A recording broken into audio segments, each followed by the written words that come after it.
અમદાવાદમાં EI-171 plane ક્રેશના 229 મુસાફર, 2 pilot સહિત 12 ક્રૂ મેમ્બર સવાર હતા. લંડન જઈ રહેલા આ પેસેન્જરોને સપને ખ્યાલ નહીં હોય કે તેમની સાથે કંઈક આવું ઘટી જશે.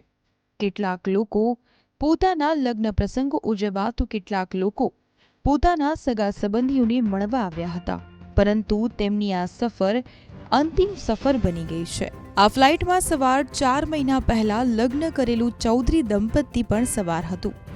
પહેલીવાર પત્ની ધાપુબેનને લઈને કમલેશભાઈ લંડન જવા નીકળ્યા હતા, તો બીજું પત્નીની અંતિમ વિધિ માટે આવેલા અર્જુન પટોડિયા માટે આ લંડનની ફ્લાઇટ મોતની ફ્લાઇટ રહી ગઈ. ગાંધીનગરના ગૌરવ બ્રહ્મભટ્ટ અને કલ્યાણી બ્રહ્મભટ્ટ પણ આ જ ફ્લાઇટમાં સવાર હતા અને આ ફ્લાઇટમાં દંપતીનું મોત થતાં તેમનો 16 વર્ષનો દીકરો અને 12 વર્ષની દીકરી નોંધારા બની ગયા છે. હજુ 1 મહિના પહેલા જ સગાઈ કરનાર યુવક યુવતી પણ આ ફ્લાઇટમાં બેસીને લંડન જઈ રહ્યા હતા. બંનેનું સજોડે મોત થતાં પરિવાર પર આભ તૂટી પડ્યો છે.